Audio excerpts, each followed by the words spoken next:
So I was over here working on this house when I got to thinking I might want to do a little bit of a prelude to Surprises Galore because the name might be a bit misconstruing. One of my buddies, after watching my Nerfing Dragons video, said at the end of it, when the credits roll up for the next episode, he's like, "You doing some kind of raffle?" I was like, "No, we don't do anything like that here, man. No, nothing like that on this show, I'm afraid. So hate to be the breaker of dreams here." And I know the last two videos have been kind of about other things involving the D&D world and not so much like campaign stuff, and I do want to do a video eventually on a book that I have for 3.5 called The Item Comporium, which is really great. Really cool book to add to your, enchanted mystic item roster. Especially if you're looking for more rare and exotic type stuff. Great book to have. But no, I thought I'd just come out and say that this next set of videos, not too sure how long it's going to be. It's probably going to be in multiple parts, is about one of the stories that I was doing back when Next Gen was still up and running, because there's still like a 4-month span when they were still hosting D&D games and other related stuff like that before new management kicked in. And we had gotten, me and David and Christine had gotten with a group of people, 3 in fact, from the old group back in the Siege video that I talked about, where we kind of branched off and decided to do our own thing as our own little group. And so it was me, David, Christine, a guy named Sean, a girl named Sarah, and this dude, Eric. That was his name.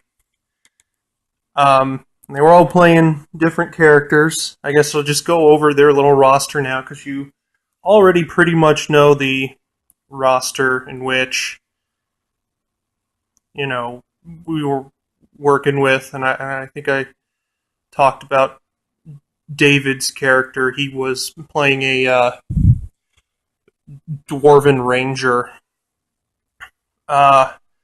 and he put his character in as like an NPC in order to like kind of help out the group, because it had been a while since he had done like a bigger group, and he was kind of using this whole thing with like King Framped over here and his 10 players, which half of which he killed off, to kind of get back into D&D. And so he's he wasn't really used to running a campaign with like 5 people in it.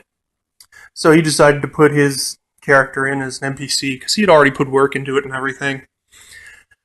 I was like, "I didn't know you could do that, man." He's like, "Yeah, well, the trick is to make sure everybody knows that he's mostly there as like a support character to kind of like help out, and there's nothing you're going to get from him that's going to break the confidence of me being the DM and having to run the game. There's nothing. You have to make it clear that there's nothing that the players are going to get from my player that's going to give away a portion of the game in order for them to metagame." I was like, okay, that's cool. And that did in fact, get me in the habit of making those types of NPCs for myself, along with other NPCs that you would normally see across lands and stuff, especially in our homebrew campaign, which is something else that I'll probably end up telling stories about here and there. There's so much that goes on about that. Anyways, I'm getting a little off topic, and I'm trying to make this video a little bit shorter than they normally are. So, the new people, Sean, Sarah, and Eric. Eric was playing this wizard character by the name of Clayton Nodar. Don't know why he chose that name. Doesn't matter. He was our wizard.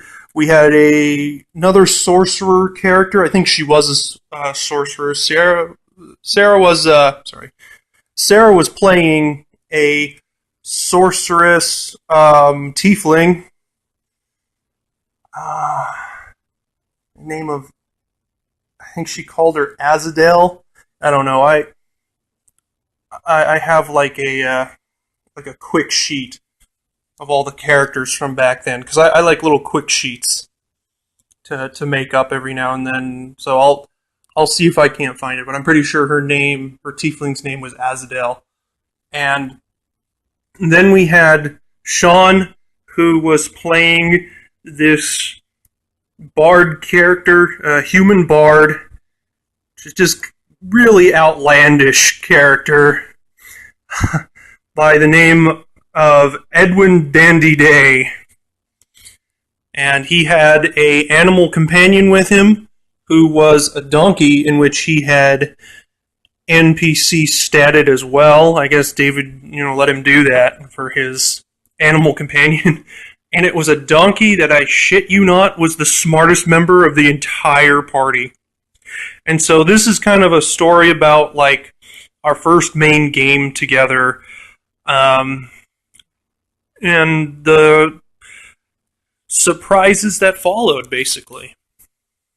So, with that being said, stay tuned for part 1 coming out soon.